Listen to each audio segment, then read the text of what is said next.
Fala, investidor! Seja bem-vindo ao último vídeo da nossa sequência de 5 vídeos sobre os principais erros do investidor anjo iniciante. E o quinto erro é investir pela emoção sem analisar números. É muito comum você ver uma história que vai mudar o mundo, daquela startup que tem tudo para ser o próximo unicórnio, o próximo Uber, o próximo Airbnb, vai transformar, vai ser o Nubank aqui da minha cidade, e eu invisto sem entender nada de número.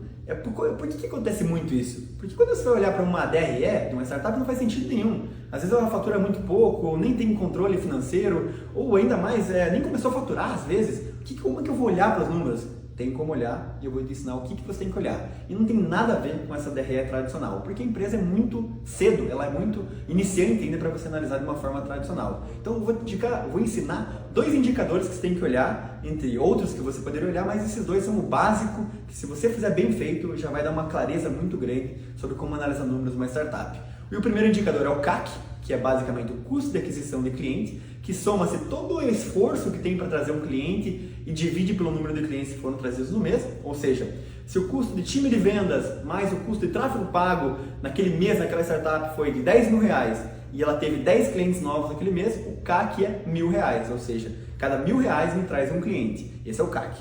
E do outro lado, o LTV, que é o Lifetime Value, ou quanto o cliente deixa na mesa durante todo o tempo que ele é cliente em média. Ou seja, se naquela empresa, na média, o cliente fica 10 meses e ele paga R$1.000 por mês, o LTV dele é R$10.000. E como é que você analisa isso? Perguntando para o founder, se ele já tiver histórico, ou analisando benchmarks de mercado, entendendo naquele ticket médio, naquele setor quanto tempo fica, ou entendendo contratos, às vezes tem um contrato que o cliente já vende 12 meses e ele já paga antecipado. Então, entendendo indicadores e quanto que aquele cliente vai gastar durante a vida toda dele que ele fica naquela empresa. Isso é um número muito comum das startups terem na ponta da língua, e se não tiverem, já é uma bandeira amarela. Cuidado com isso. E qual que é a dica aqui? Você vai ter que ver o LTV, vai ter que ver o CAC, e o LTV ele tem que ser no mínimo, em regra, tá? Em regra geral, 3 vezes o CAC. Ou seja, se o meu CAC é R$1.000 e o meu LTV não for maior que R$3.000, nem vale a pena olhar muito a fundo essa startup. Ou tem que ter outras coisas que chamem muita atenção para você olhar. Mas o CAC e LTV, essa brincadeira, esse jogo,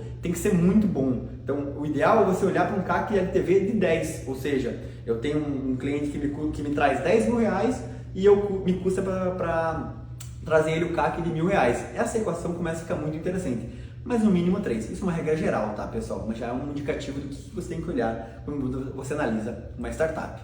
E essa foi a sequência de 5 vídeos dos principais erros do investidor iniciante. Se você curtiu, comenta aqui, deixa suas dúvidas. A gente quer ouvir você, investidor aí da Curitiba Angels ou pessoas que curtem o nosso conteúdo. O que você tem de dúvida? Quais são as suas principais dúvidas como investidor anjo? E o que você acha que são erros que não foi comentado aqui, que o investidor comete aí na sua vida como investidor anjo?